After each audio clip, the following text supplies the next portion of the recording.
And here we are back in for another edition of Trey's Chow Down Live. We're here with Dallas Hale. Dallas, thanks. I appreciate you for getting today, buddy. Hey, thanks for having me. You bet, man. We're gonna do some hot topics real quick, and then we're gonna talk to Dallas.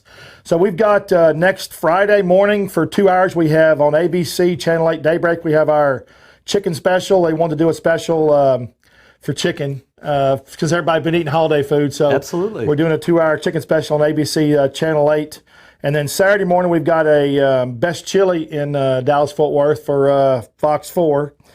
And then in February, we've got our best burgers in all of Dallas-Fort Worth. You don't have burgers, do you? Yes, we do. You do have burgers? At all my locations. Go try that. We'll have to check that out. We've got a Wagyu burger at Evanflow. Do you really? Uh-huh. Oh, my gosh. I'm excited about that. Mm-hmm.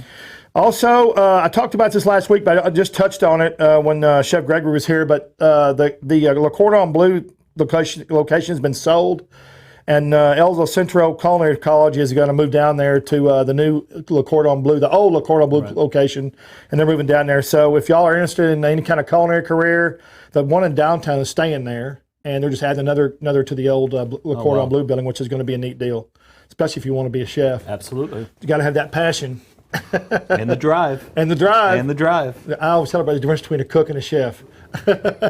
Passion. That's right. Passion there you and go. drive. That's right. So Dallas, you're CEO of Shell Shack. Correct. And where are you from originally? I was born in Houston, raised in Plano. So you are a Texas boy. Absolutely. Okay, that's awesome. So you were in the military? Yes, sir. From 89 to 93. Oh, what division? Coast Guard. Coast Guard. Do you like it? Yeah, it was a good time, and it helped shape me. Helped shape you? Yeah. It does. And I went to military school. So. Oh, very nice. Yeah. Very nice. Yeah, I was gone. My father was in the restaurant business, and he was always gone. And he just felt it better if I go to military school, which was good. It shaped me. It was very. Absolutely. I really by my second year, I didn't want to go anywhere else. I really enjoyed it. Oh, okay, good. I guess military kind of it was run by a lieutenant colonel commandant from the Marine Corps. So it was a very serious deal. Strict. Yes. Yeah, strict. But that's okay. You think it's strict, but then once you get going, you realize it's good for you. Yeah, it's real good Anybody. for you. So when you got out, were you interested in the restaurant business when you were in the military, or was it after? No, it was after. So I got out, and I went in at a young age, and was hanging out in bars quite a bit. And I decided, after about 3 months of hanging in bars, I liked it. I was like, well, why don't I work in the bar instead of spending my money in it? Because I like being out at night and everything. And so I started bartending in a bar in Deep Ellum. Deep Ellum. Okay. Mm-hmm. So were you a night owl by just is that the way you just felt you like being out at night? Yeah. Okay. Yeah. That's definitely the way to do it.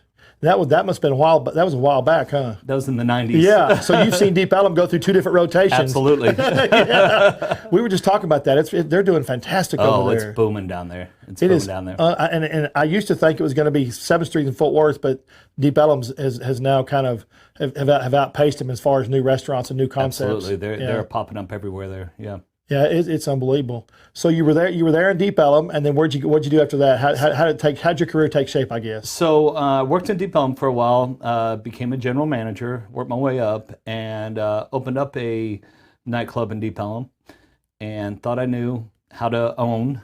Realized I didn't. About a year later, shut it down, and then got real humbled and went back to managing and GMing, and then started really learning.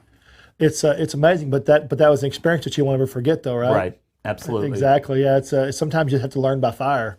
And I absolutely learned that, and to this day I still have mentors that I call and I talk to on a weekly basis. Scott Gordon is a great one, and just different people. That once you think you know it all, you lose. What is the thing out of that 1 year that you own? What was the one thing that you took away from there that was most memorable to you that you'll never forget? That I didn't know a thing. I knew how to run a place. I didn't know how to own a place. Well, that's right. There's a big difference in there. There's a huge difference. Managers, owners. There's a big difference. I think a manager an owner has got to be a full 360, full circle. A manager sometimes gets focused on just the things at hand and not everything that goes on. Absolutely. So you did that, and then you went back to gym, and then you worked. Did you stay there in Deep Ellum, or did you kind of work around Dallas? No, I went over to Greenville Avenue.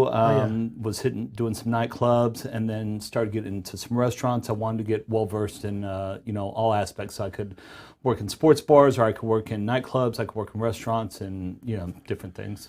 That's what my dad did to us. Even though he owned a lot of restaurants, he made us, start in the bathrooms, man. Oh, absolutely. Clean the bathrooms, wash the counters. I mean, he did. He wanted you to be fully versed in everything. He made you work at different locations, so you learn different people, different mannerisms that people come in of lived in the area, geographical people that you work with. Because every store is different.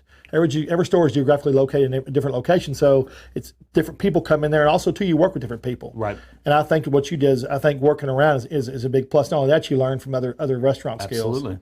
So what did you do? Did you like the restaurant business or the bar business better? Bar business is more fun. Being in operations is more fun. And then at one point I had to move over to the corporate side, and wasn't quite as much fun. No. But I was very good at it, and so here I am now. Yeah, you have to balance your stress level at that side. Right. That's the thing. You've got to be able to balance stress level and keep everything in line. Yeah, everybody thinks it's stressful on the ops side, but once you get on the corporate side, it gets real stressful. Yeah. Do y'all have weekly meetings on Friday or Monday or anything? For Wednesdays. Wednesdays. So Yes. yeah. It was for us. It was Mondays. It was always, and he did that on purpose because he wanted you to not screw up. Be messed up all weekend Right. and be able to come in on Monday. So, yeah, it was fun. So, how did Shell Shack get started? I mean, how did the concept? What came about? So my business partners and I went to a shellfish place, and I was sitting here looking at this place, going, "Man, this crab's really good, but they're just doing everything wrong here." And so after a couple times of going there and seeing it packed out, I was like, we should do this. And so we took the next 2.5 years developing our sauce and going through the motions and everything. And once we came up with it, then we opened up our first location on McKinney Avenue. So you I'm gonna go back. You touched on something. Which is important. You said you developed your sauces first. A lot of people do it the reverse. A lot of people open up a new concept, and then it catches them in the rear, and they have to start developing, and they don't have everything done before they open up. So they shut down real That's fast, why they too. shut down. That's what happens. So that was. But that's something you learned from your previous experiences. Correct. So you did when you say you develop, and I remember this when I went to your grand opening and the media dinner you had in North Fort Worth. Yeah. You were talking about all your sauces and everything and how y'all did that. How many sauces do y'all have? I don't remember. Well, we have the Cajun, the lemon pepper, the no spice, and the kitchen sink. Right. And that's what was there was one and it was on that. What was that big platter that I had? I couldn't. I was asking. Oh, you had I think you had the VIP. Yeah, the VIP. Okay, that was a big one. Yeah, Right. It was huge. And we gave you kitchen sink, and that's what we sell 92% of is the kitchen sink sauce. So how did those sauces get developed? Was it through y'all going out and testing a bunch of them, or is this something? Testing a bunch of them and eating a lot of crab. So we would sit there and they would bring out, about once a week we would, try it again on Thursdays actually. And we would, Matt and I would sit there and, we'd get all of our friends out there and we'd sit here and say, okay, compare this. And it took us, like I said, a good 2.5 years and everybody was like, that's it. Patience pays off. Right. My granddad always said, if you're going to make, and he was in the meat business, we had meat coming to meat and restaurant business. He said, if you're ever going to make a major decision, think about it really hard for 3 to 6 months before you do anything with it. So you thought it for 2 years. So obviously you thought about it for a long time. Right. So when you develop that first sauce and the other two, you develop all at the same time, or did you develop the sauces as you went along? All at the same time. All at the same time. Okay. Right. The kitchen sink was the main one that we had to develop. The other ones were not that difficult. And those are obviously proprietary towards you. Correct. And you don't let, do you sell them to anybody? No, just only in your restaurants. Only in the restaurant. So after you develop the sausage and you open up the first one, what was the first one? McKinney Avenue. McKinney Avenue, that's a good spot. Mm-hmm. High volume. Very high volume, but it was too small. Too small. The restaurant took off. We ended up having to move it over to Knox Henderson. Okay. When you opened up the first restaurant, what was your major goal? Was it to just get people in there to try the food, or was it to try to have enough traffic to open up more locations, or were you only concentrating on one? Were you gonna franchise, or were you gonna make more restaurants locations at that time? At that time, we were just thinking about one restaurant. Okay. Yeah. So we were focused on that one restaurant, and then it took off. And it exploded, and we learned while we were, we had a good base with our sauce and everything, and then we've changed so many things on how we prep and how we do things in the last 6 years that it's amazing. But we still had that base, to work off of. Well, the fact that you change it, I tell everybody nowadays that are in the restaurant business, we bought a lot of restaurants because they didn't change, they didn't evolve. And now, if a restaurant does not change or evolve weekly, man, you're not going to last long. I mean, No, you've got you have to evolve. and I think social media is I don't know, but I think social media is one of the biggest because they expect to see presentations, they expect to see colorful stuff, new menu items. Things going on in the restaurant, fun atmosphere, vibrant, Fun staff. Yeah. you fun staff. Y'all do well with social media. Absolutely. I think it's important. Mm-hmm.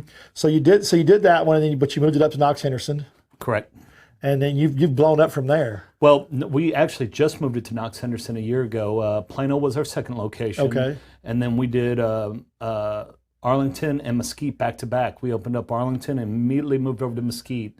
As soon as the general contractors were done building that one out, sent them over to Mesquite to build the next one out. And then we did Denton, Fort Worth, Houston, Tyler, and Florida is in the process of being built as we speak. We got a second location being built in Katy. So, yeah. That's high volume area down there. Very high volume. Yeah, those high volume About areas. being in Katy. Yeah.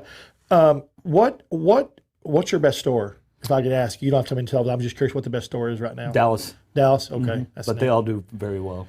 So I learned about y'all. I told you earlier before we started about because Fox 4 wanted me to find some unusual stuff, Right. and I found your tater tots. Mm-hmm.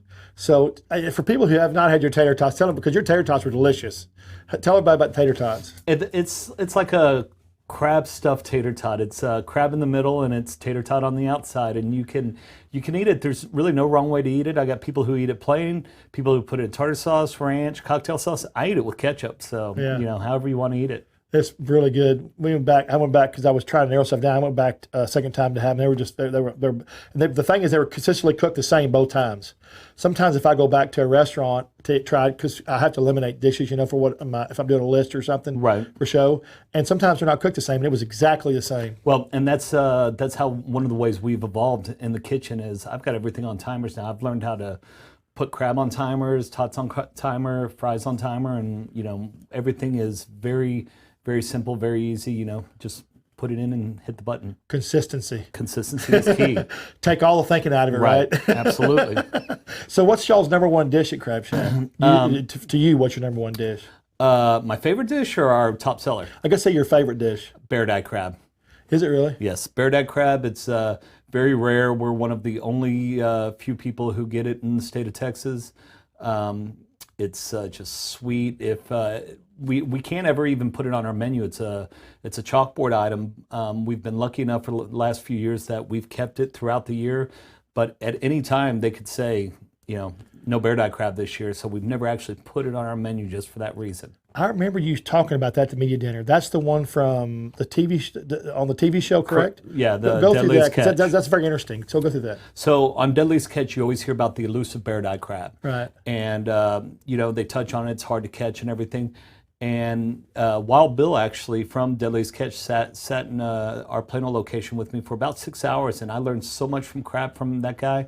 And he'll tell you any real crab, they will tell you bear dye crab is the best crab out there.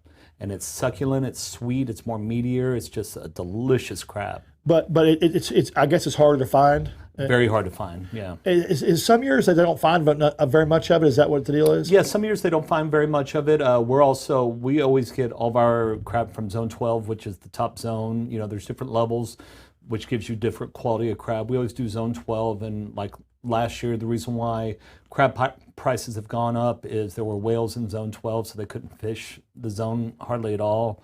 So that will raise up the crab prices for snow crab. So for a guy I'm not educated about this, you said there's whales there, so they don't want to hurt. They don't want to hurt the whales, correct? Correct. Okay. Wow, that's amazing, isn't it? Mm-hmm. But if it was that would affect it a little bit if you had on the menu you didn't get it. So right. I can see why it's a chalkboard item. Absolutely. So do people come in and now request that from you? Yeah, we educate people on it, and then we've got people that come in and they're like, bear dye, bear dye, bear dye. And I'm like, man, I just hope we keep the bear dye in. Well, it's kind of like the barbecue guys nowadays. They run out of stuff and people think it's okay. It's kind of trendy. So, Right. I guess that's a good thing. Right. How did you meet him? How did you meet? He was coming in doing he came in promoting a rum. and they brought him into Shell Shack, and he was very surprised. He goes, "You don't have bear dye crab," and I was like, "Absolutely, I have bear dye crab," and he goes, "No, you don't. Cook some bear dye crab, bring it out here." And he goes, "Wow!" And he's taking pictures, and he goes, "I'm sending this to all my friends in Alaska. Look at this little Texas seafood restaurant that has bear dye crab." Well, that's great. Yeah. So y'all became friends, and that's Yeah, neat. yeah. We text back and forth, quite a bit, and he's a nice guy. So So have you found it as far as seafood wise? Because people sometimes before, not now, but 5, 10 years ago, they didn't think you could have fresh seafood. So have you had to educate people at Shell Shack at all about how fresh your food is? I mean, do they understand that you get it fresh overnight and stuff like that? Do they know that? Well, it gets flown in. The seafood, it's all frozen and it's packed on the Bering Sea. So we get our snow crab and our king crab and our bear dye. It comes from the Bering Sea. Our shrimp comes from different places. Does it come in live? No, but is it fresh? 100%. Yeah. So the process is they get right there, pack it, then they overnight it. Correct. Or they go to our seafood purveyor. Oh, Yeah. cool. That's neat. Right. Yeah. Because everything that I have anywhere in Dallas Fort Worth now from a reputable seafood place, it's fresh to me. I mean, Absolutely. It tastes so good because used to, you could tell it wasn't fresh. It was just frozen or it just didn't taste good. You know, Right. it was a product been maybe sitting there for a while, but that's changed a lot. Yeah, that's changed a ton. So what is y'all's best selling dish in the Dallas Fort Worth area besides the crab? I would besides bear dye, it would be the snow crab. That's probably our number one seller. That and shrimp, Shrimp. real close. And what's the appetizer that would sell the best? Whew. Boy, that's rough. The crab tater tots, the calamari, probably the calamari. I was just fixing to ask you. That was my next question because I love that dish too. Yeah. I have had that dish too. Calamari always tastes so good. Yeah, the calamari, that's probably our number one seller. It's very light and flavorful. Mm-hmm. A lot of calamari has got a lot of breading on it, and it's a little harder, little I guess rubbery. And y'all's is never like that. Nope. We try. We've always tried to get the best quality that we can possibly find. We've really searched long and hard. When we get new product in, moving over to the corporate side of things, the one thing I really keep mom and pop is the tasting of the food. If we get a new product in, I call everybody into one of the locations and I said, everybody taste this, and raise your hand, yay or nay, and that's how we go from there. It also keeps everybody involved, doesn't it? Absolutely. Well, I saw a lot of your people there at that media dinner, right? It was was one of those guys your partner, your business partner? Was it? Okay. Yeah. Matt was there, my business partner, and then I had my district manager, Bill. I had my GMs there. I had.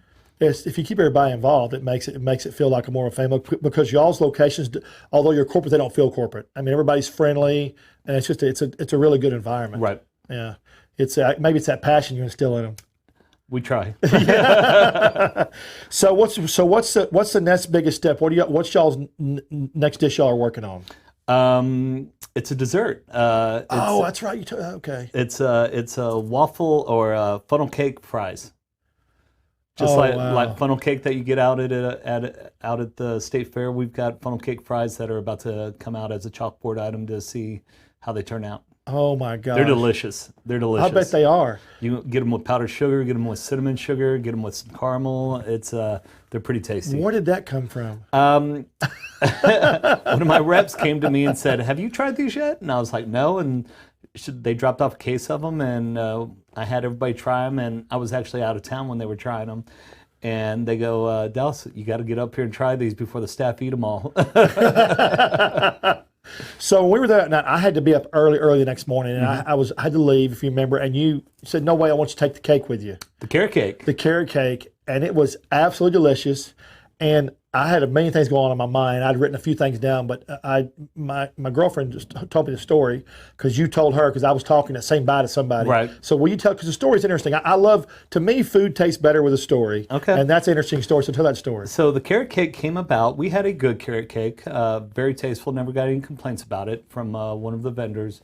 And Sam, who was Sam Miller, who worked for me. I knew her back in my coaching days, and she was working for me as a server. And she goes, "Dallas, my mom can make a better carrot cake than this." And I was like, "No, I didn't." And so she goes, "Let me have her make you one and bring it up here." And I'm not a carrot cake fan at all. And I even liked this carrot cake. I was like, wow, that's good. And she goes, why don't you let my mom make the carrot cakes for you? And I was like, well, can't you keep up with the production of them? And she goes, she talked to her mom and she said, yeah, I can keep up with production of them. Well, as we started opening up more stores and more stores, I started getting nervous. She's like, I got it. Well, then we started opening up in different cities, and now we're opening up in different states and everything. And she's like, I've got it. Now she does it full time. And she no longer has a day job, and she does this full time for us. So Well, it's just a great story. Not only that, the cake is absolutely phenomenal. amazing. We've never had a complaint. I didn't eat till the next day. It was still good. It was really good. So she's excited about that, I guess. Yeah. So how did she make that transition? Because that'd be a hard. I guess she just made it slowly, but over time. Yeah, because as we opened up another store, of course, we had to get more cakes, and luckily we didn't open up 10 stores at one time. So Yeah, that'd be that's a death of anybody. Right. Death of me. Yeah. So what she makes them. How many do y'all sell a store? I mean, is it average, or is it one store a lot more? Yeah, than another? it depends on the store. So some stores sell more than the other. Dessert's always an upsell. You got to constantly drill into the server's head, and you got to do it passionately.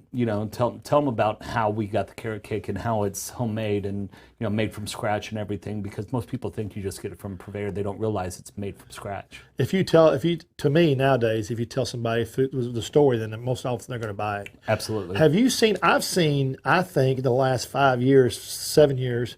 I've seen, because of all the sweet shows on Food Network and Channel Network, it seems like sweets have really taken off, desserts and things, and they like them. Have you seen that trend in your restaurants? Yes. Desserts are actually a very big thing, and our desserts are, our gelato that we get that goes on our bread pudding and stuff. That comes from a friend of ours that makes it from scratch, and Scotty, and just different things. Our cheesecake, it's good. Our chocolate cake, it's delicious, and these waffle fries I think are going to take off. I mean, funnel cake fries. Funnel cake fries, are going to take off. I like waffle fries too. They can't go wrong. I love waffle fries. I got waffle fries on the brain. I love French fries. Period. Yeah, me too. But you see how passionate you are and how you talk about how you're involved you are with everything. Everything you have has, almost every product you have has a story behind it, from your crab to your desserts, which is a neat deal for concepts. Most corporate stores are not like that. Most corporate stores, they get a chef and they let the chef do this thing, and they do a taste test and they throw it out there. And it's just, your Shell Shack's a totally different concept than that. It's just neat. Well, we try to do our best. I've got some very good people that work for us, and if the cooking was left up to me, we'd be in a world of hurt, because I'm a horrible cook. But our corporate executive chef Robert Lopez, he's amazing. Along with Bill can, my DM, he can get back there and cook everything, and all my managers can. That's part of their training. So they're in the kitchen. They can work every spot in the restaurant. I was just fixing to ask you if your managers were all cross trained. I just fixing to ask you that. Absolutely. Because that's a big thing. A lot of restaurant chains don't do that. They hire a guy to do one thing, and then when that guy's fired, then another. It's bad. And nowadays, I think everybody needs to be cross trained. That's good. My business partner. I'm the only one that can't jump in the kitchen. I'm that bad. Either. I'm that bad. Now the way that we've moved some things, I think I could get back there and boil some crab and drop fries and all that. Although they, all my staff, they want to see me do it. They're laughing, taking bets on how long I'd get stuff out. But it was actually my business partner Matt Saba who at our sports bar, he was able to get back in the kitchen, and he's a pretty good cook, and he was able to get back in the kitchen and run stuff and run the line and cook when he had to, and when we got real busy, make pizzas and stuff like that. So that made me look at it and go, okay, this is something that we need to be able to do, even though I can't do it. Right. These guys can do it. So I want to talk about. We're going to talk about your other concept, but I want to talk about, because I have my drink with Trey side too, because I like craft cocktails. I like to tell everybody about craft cocktails because they've gotten so popular too. I've watched them, sweets and craft cocktails, boy, and I think it's because people want to drink, but they don't want to taste the alcohol. Right. Is that right? Is that Correct. Okay? Correct. So y'all have got some fantastic craft cocktails. What's your best selling craft cocktail? The adult strawberry lemonade. So I think we tried it that night. Yes, you did. That was good. That was very good. And that's another education process, because people will sit there and they'll go, well, I can't taste the alcohol in this. And I'm like, well, if you want to taste the alcohol, I'll get you a shot of Cuervo. I go, but if you want to have a good cocktail, and I promise you, there's plenty of alcohol in it. Yeah. Get one of our craft cocktails. And we had a friend of ours, Brian McCullough, who is known throughout the U.S. He travels all around. He's the one that really started the craft cocktail concept here in Dallas, where the rest of us were bartenders or just drinking straight Crown and Coke or something. He really took his bartending to the next level, and he got into the craft cocktails, and he actually helped us make our menu, and just as a friend, came up and did it. And the guy, he's been on Food Network and he's been on Bar Rescue, and he's grew up in the industry just like the rest of us. So. That Bar Rescue show's something else. Oh, it's crazy. It's crazy. Sometimes I see those shows and I go, man, you really do not know to do that to save your. I mean, that's all scripted. It is. That's why when you see live shows, like I tell everybody, my show is real, it's raw, and it's unscripted, because so many shows nowadays are scripted, and you can't tell, but they are. And so it's just crazy. Yeah. If that guy ever came in yelling at me like that, I'd be like, yeah, you better get out of my store right now. I'm telling you. Yeah. So what what are your 3 craft cocktails that are the top sellers right now? I'd probably say the Shell Shack Mama, or the strawberry lemonade's the number one by far. That was very good anyway. Probably the Shell Shack Mama, and I could be off on that, and probably the tailor-made adult cherry limeade, which there's actually a story behind that too. Okay. First of all, Shell Shack Mama, I love the name. Where'd that come from? That's a good one. I don't know who made that one. That might have been Matt who made that one. Matt's bartender extraordinaire from way back when, so that might have been Matt who made that one. That's your other business partner? Oh, that's it. Okay.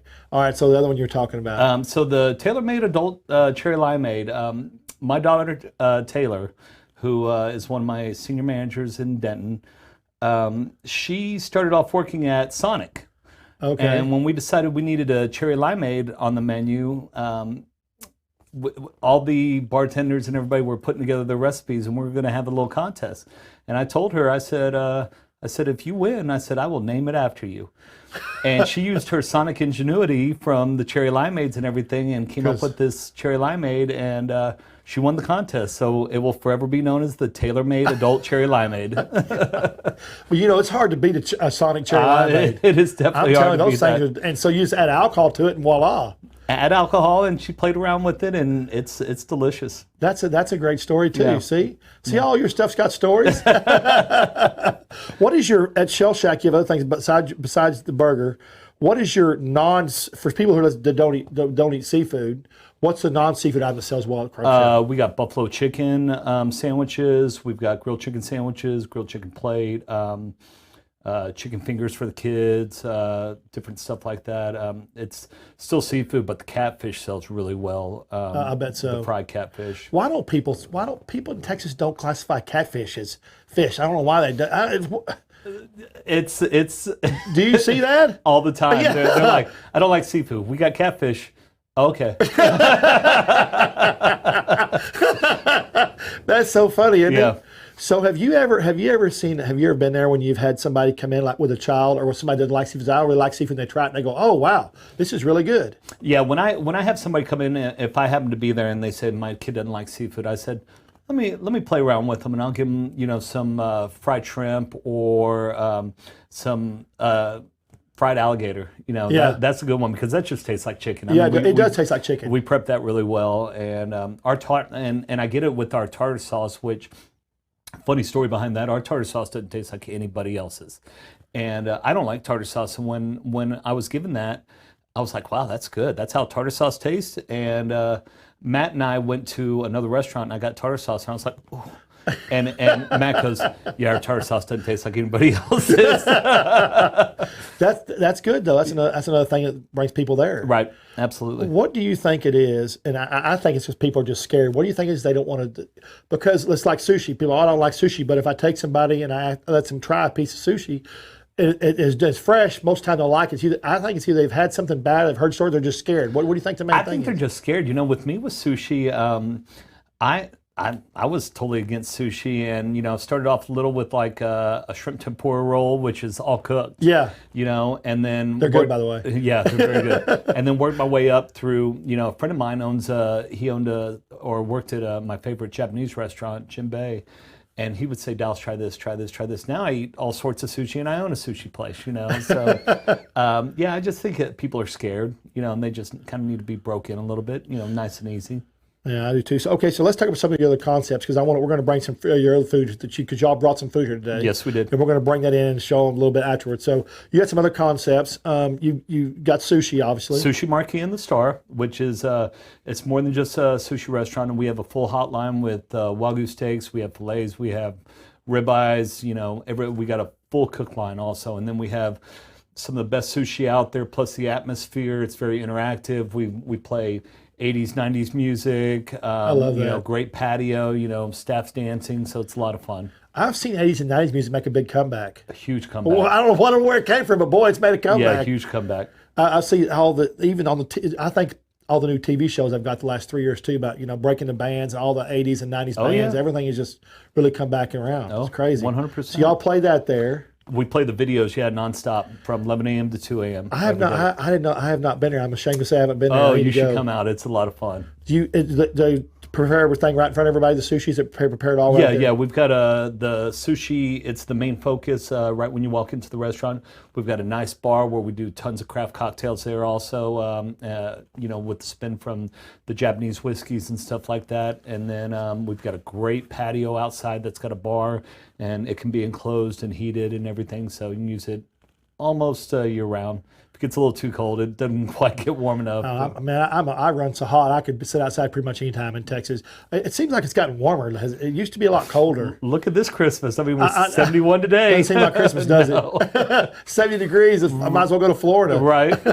So you also have something new, or it's one in Deep Ellum open now, or is it coming? No, it's opened up. It's Ebb and Flow, and it's a cocktail bar and restaurant, and it's a concept that I did with my brother. You know, everybody's wanting. He's a very high sought after live music venue operator.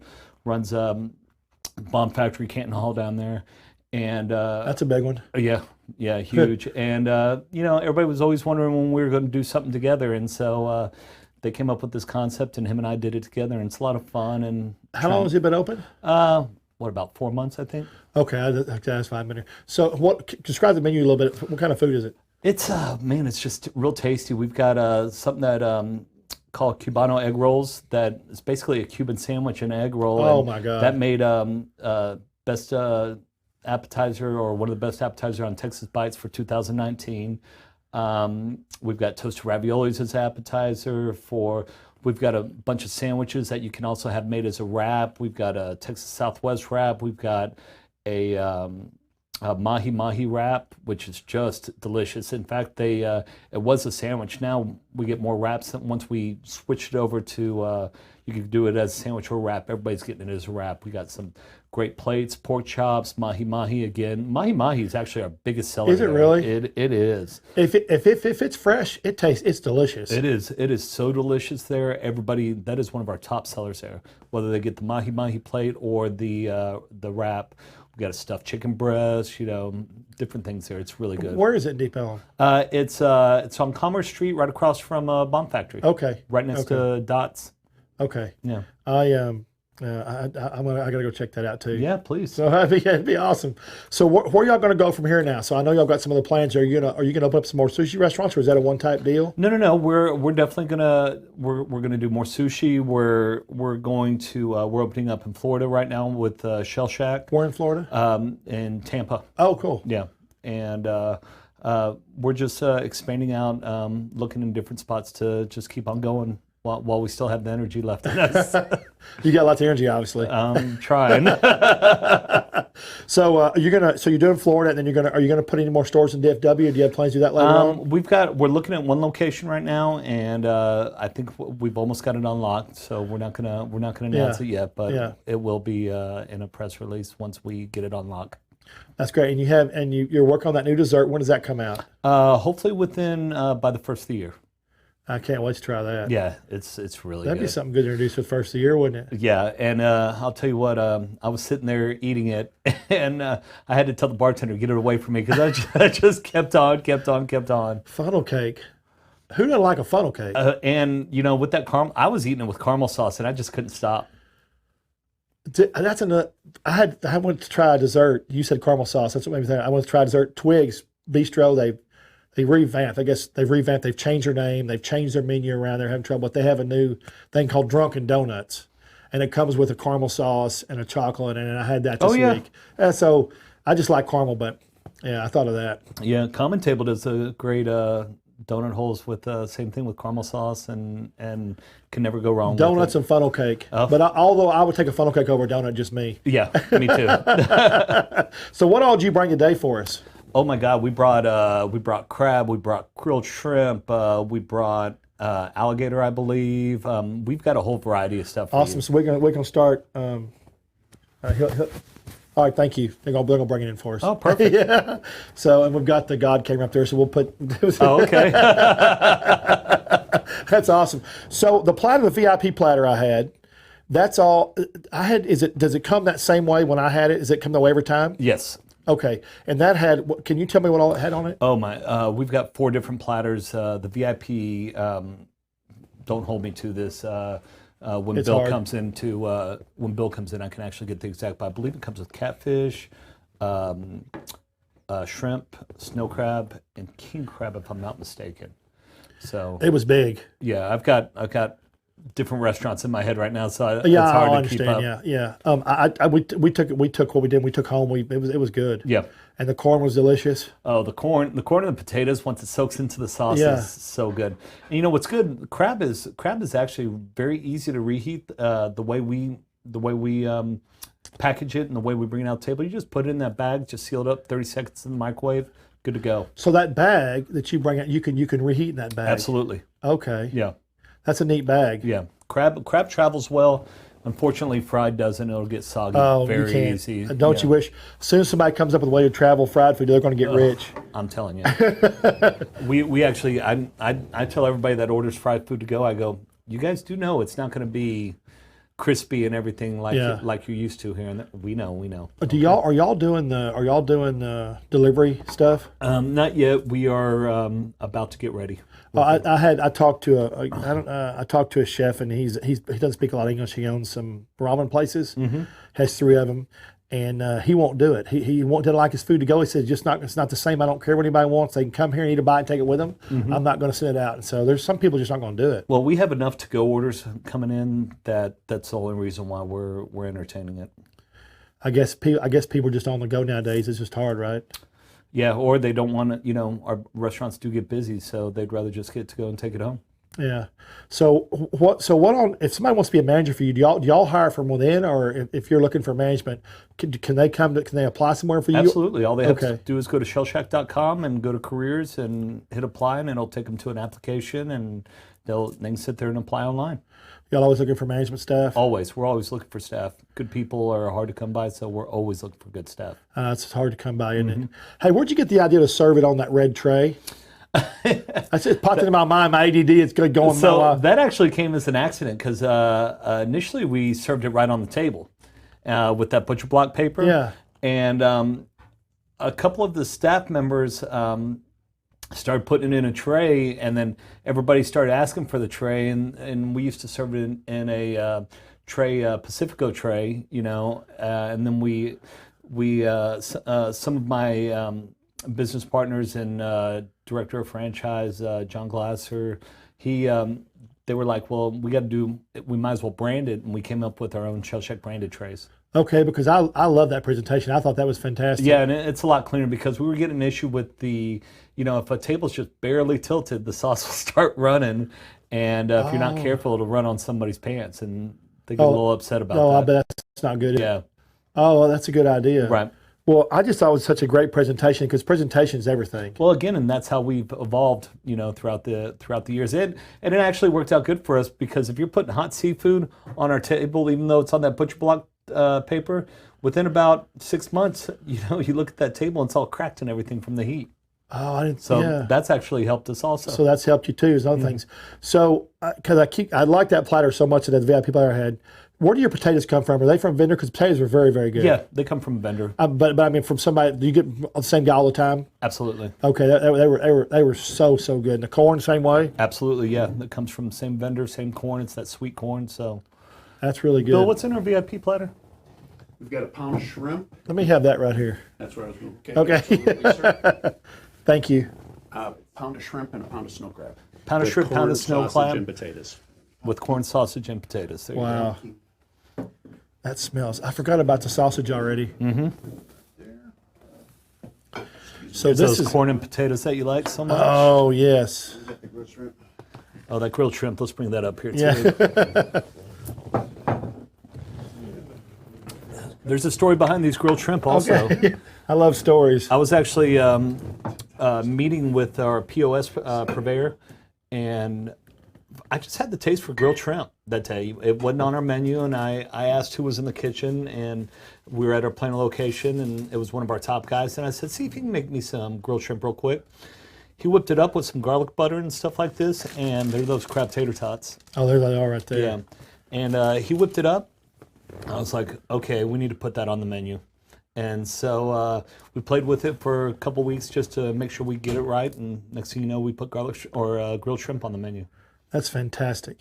I just love that. And this, okay, tell the sausage now because the sausage is very good too. Right. Yeah. It's just the sausage that, we got to prep it. And, what we do is we have it prepped, cut the same, and then once they order it, we throw it on the grill real quick, and it gets that snap to it. I was just fixing to say the snap when you said that.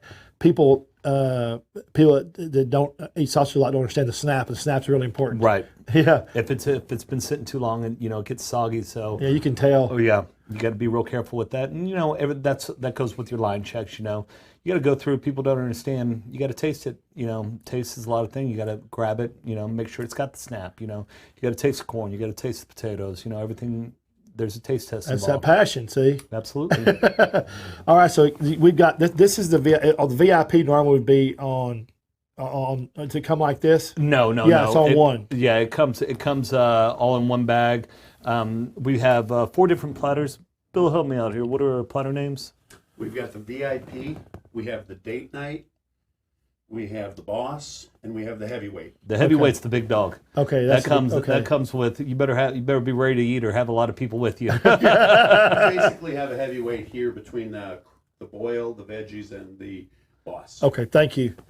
So the heavyweight is a big one. I think I saw the menu. The heavyweight, I couldn't remember the name. 4 or 5 people. Is it feed? No, 3 to 5. The heavyweight is 6 to 8, I believe. 6 to 8. Oh boy, I missed that one. and I'll tell you what, we've had 2 people come in and put it away. Are you serious? And be Oh, ready my. for more. All right, so these right here, these are the crab tater tots. Absolutely. These are the ones that are the It's crab stuff. crab. So, yeah, right. Those are delicious. And then we got the crab, we got the shrimp there. Grilled shrimp. And then here's the burger, which I didn't know you had, which now I'm going to have to check that out. Absolutely. Our burgers, they come really good. We actually made those in our sports bar way back when, and so we make a very good burger at all of our places. You got the buffalo chicken sandwich over here. You got some fried catfish, some fried shrimp. You got the carrot cake Got the back carrot there. cake. Yeah. That's awesome. Yeah. That's the story behind that carrot cake. So I want to know what percentage of people come in, have not tried this, see it come by the table, and then maybe they get one. Oh, Or they order one. Just by presentation alone. by just- presentation alone, I mean, everybody, that's the thing. Everybody sees it come out in the bag and they swish it around and they're looking and they'll ask, what kind of sauce. But everything is education with us. Our servers come in, they, ask them, have you been here before? And if they haven't been there before, they tell them about it. If they've been there before, they're pretty much, they come in, they know what they want. And you try to tell them about different things. And, we've got these buffalo shrimp, we've got this and that. And I wasn't even aware, even though it's right there on the menu, they weren't even aware of it because they come in and they know what they want. Yeah, and do you? Yeah, also too. I think they come in, they know what they want. They don't realize the other stuff that you have available. Exactly. So you talked about the bag a while ago, but the bag's important. So where did y'all come up with the development of the bag? How did that come about? Just from when we went to that one concept and we looked at it, that's how they brought it out, and so. We just copied them, But you didn't copy it. You just took the idea and made it yours. made it mine. Yeah. You said it's microwavable. So is it porous? Is it some kind? Is it? No, it's just it's a thicker, better brand bag. You do have to be careful because if you don't get the right thickness, you'll put the seafood in there and the bag will just explode and you'll go to pull it out of the tray and dump it in the tray form and it'll just explode everywhere. So you got to be real careful with the bag that you get. And so we make sure that our bags can hold up. We don't have that problem. Wow, that's great too. So this is I see the carrot cake back there. Mm-hmm. And I want to. Can they see the carrot cake back there? I don't know if they can see it or not. I think they can. So I'm just amazed at all the food. And now this plate right here, that's catfish. Yeah, that's catfish. That's some shrimp. Thank you, Chris. Here, Chris, set this back here, will you, please? Thank you. I'm gonna set this right here where we can talk about it because I thought the carrot cake was a great story. So there, it looks good right there. That's awesome. So the catfish, that's catfish. What platter is that? I think you probably said a while ago, wouldn't you? That's just a fried platter. It's catfish, French fries, some fried shrimp, some hush puppies.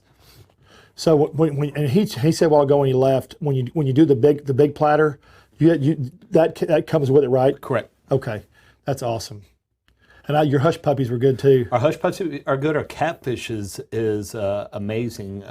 It took us probably 3 or 4 years to find a catfish that doesn't taste dirty. I was just fixing to say to you, but when you said alligator a while ago, the first time I tried alligator, it tasted like it come from the swamp. Mm-hmm. I mean, dirty. Second time I tried it, so maybe, but the third time I tried it, it was nice and clean, tasted like chicken. Mm-hmm. So I guess that's the difference of where it comes from, correct? Correct. And our alligator comes from Shreveport. I'll tell you, I love this guy to death. Farmer Seafood is our purveyor out of Shreveport. They just had their 101st birthday, family owned.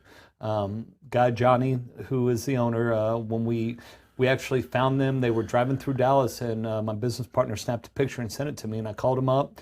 He brought me out there, put me up in a casino, took me on a tour of the place. My other business partner Adam went with me and took me of a tour of the place. And then Adam and I sat up and gambled for about 6 hours at the casino. And we actually met a lady there that was a fan of Shell Shack. She was from Dallas, and she's like, "What are you guys doing?" Shell Shack, and she's like, "Oh my God!" She's like, "I love Shell Shack," and she's like, "And you have a person that works there named Jordan that I absolutely love," and it just went on and on. And so, Johnny's family owned, and he constantly is sending us stuff.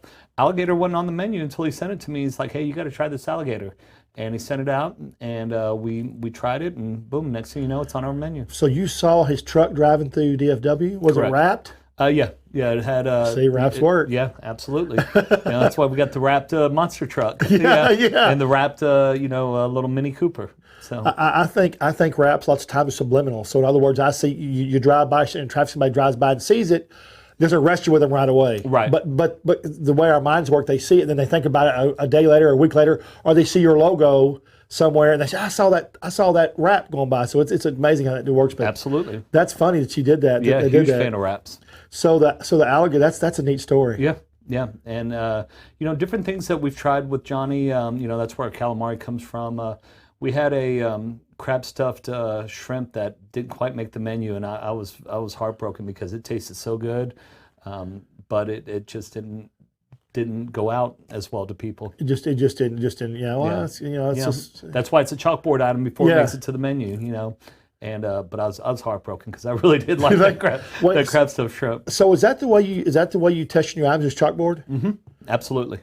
So we do it as a chalkboard item, and the alligator and the grilled shrimp, I believe, is still on our chalkboard, but it's made it to the menu. So now we've got some desserts coming out. We've got the fried cheesecake, the fried bread pudding, which we already carry the cheesecake and the bread pudding on our menu. And a couple of guys were messing around in the kitchen. They're like, "Dallas, try this." And I was like, all right. So on our chalkboard items going to be the funnel cake or the funnel fries, the fried cheesecake, and the fried bread pudding.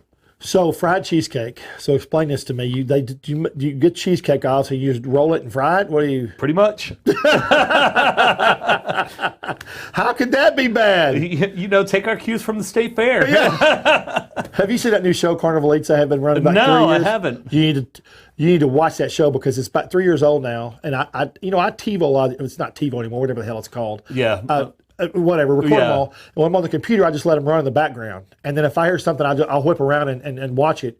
And that Carnival Eats he features 3 new trendy items every show, and he's already got like 60 shows. And he's got all kinds of fried stuff. You ought to watch the show because it's ideas you can take from that and create something else. So Yeah, I give my staff a lot of credit because they'll play around with stuff in the back, and they're like, try this. The funnel cake, the bread pudding, we don't even wrap that. They just put that directly in the fryer, and it comes out and it's so good. I couldn't believe when they were like, try this, and I was like, wow, that's good too. well, you're putting those fryers to use, aren't We you? are putting those fryers to use. You are also. I want to say this. I've eaten there 4 times now, and every time I've eaten there, everything's always tasted fresh. And some restaurants don't do a very good job of cleaning out their oil, rotating their oil, and you do. Everything's always tastes phenomenal. Absolutely, yeah. That's one thing. I mean, we learned way back before we did Shell Shack that you got to change that oil out. I mean, if you don't, people are like, man, that tastes bad, and so we learned our lesson early on in life, way before Shell Shack, to swap that oil out. It's amazing. You go to a restaurant and that still happens. I'm like, how in the hell? That's one of the things that you're using. If you're using a fry in your restaurant, that's going on. A lot of people are going to use that. So it's like that's got to be one of the things you do. You got to do that, and you got to make sure that your oil's temp properly. And they go by. We actually have a laser gun that because you're dumping a lot of frozen food in. Yeah. It'll bring that temp down real quick, and so go by and with the temp gun, make sure it's up to. If not, you never believe the nozzles or anything. You gotta temp it. It might say 165 over there, and it's temping at 145. Yeah, turn it up a little bit. Big difference, isn't it? Absolutely. So now we've talked about 4 desserts. I didn't even know you had that. So we've got your, which I love because I've had it obviously. Right. I'd probably love them all if I had them all because I love sweets. So you've got the fried cheesecake, the fried bread, bread pudding that you just dump in the fryer. Right. And we're in the funnel cake fries. Funnel cake fries, which are going to be out in hopefully January 1. Is it going to be chalkboard item? Yeah, they're all going to be chalkboard items. But I don't foresee any problem them going to the menu. I was at a restaurant a friend of mine has, and I ordered a salad. He brought out and had this beautiful egg on it. And I said, "What do you do with the egg?" And he said, "Man, I just take the egg. We open up the egg." And then just turn it over in the fryer, and it sinks the bottom of the fryer and comes back up, and so it's as it sinks down, it fries. Wow. So it's about this high up on the salad, and you just bite. It's crunchy, just regular egg. It was phenomenal. Wow, it was so easy to do, but I never thought about it. Never thought about that too. That sounds delicious. I love eggs. He said it was an accident, and that's put whatever salad he has. Wow. So it's Grady Spears over there. Yeah, amazing. Yeah, it's kind of funny, huh? So what else you got? What is that sandwich back there? That's buffalo chicken sandwich. That's big. It's huge and it's tasty. I love to try that too. They are so good. That is awesome. And then we brand our buns with our logo. I think that's so important now. Yeah. I think, and now people aren't doing it, but I think it's important because the whole time they look at that, all they think of is where they're from. And it's so easy to do. It takes 3 seconds. You prep 20 buns in the morning. Is it electric? Yeah. Okay. Yeah. And you just sit there and you put the burner on it, and you don't push down. You just count to 3, 1, 2, 3, and pick it up. Go to the next one. It takes 2 minutes to do 20 buns. You're done. Me, my family being in the ranching business all for 150 years. When I first saw it, I thought, I can see somebody back there with a branding iron and a fire. Yeah. So I told everybody, I was like, I better not see anybody chasing anybody around this with this. Next thing you know, they're going to be branding somebody on the butt. Well, Dallas, I really appreciate it. We've got, if people want to get a hold of Shell Shack, tell how they can look them up. Shellshack.com? Shellshack.com, and phone number is 844-LOVE-CRAB, LUVCRAB. 844-LOVE-CRAB. Mm-hmm. That's great marketing right there. Absolutely. All location, everything's on the website, correct? Correct. And if they want to visit a Shell Shack in the local area, everyone has their own social media too, correct? Correct. And you're on Instagram, obviously. Absolutely. Because I've seen it on stuff on Instagram. Absolutely. Okay, so shellshack.com. Mm-hmm. And anything else we can know about it? Everybody come out and try it. Come out and try we're it. Open up. We're open 365 days a year. Oh, and you're open Christmas Absolutely. and the day after New Year's, and you're going to have, what is it you said? Everybody comes in, all partied out. They'll love to come in and get that gumbo. Yeah, well, that's right. Okay. All right, guys. Thanks for watching again. Appreciate it. You can go to Trey'sChowdown.com. That's Trey with an E. All our videos, all our programs on there. If you're watching from the Country Network, appreciate it. If you watch from the Country Network, please go to Trey'sChowdown.com. Look at all our restaurants, all our chefs, all our videos, and all our shows. And we'll be back again next Friday, same time. I guess you say same bat channel is what I always say. Channel. Same bat time, same bat channel. Dallas, I really appreciate it. Hey, Man. thanks Thank for you having very me. much. And we'll see y'all again next week. Have fun, eat out, and catch us next Friday on ABC, Channel 8, and DFW, and next Saturday on Channel 4, Fox 4. We've got the big chili special coming out. If you like chili and you're in DFW area, North Texas, all the way from Paris to Abilene, we're going to have the best chili. See y'all then. Bye.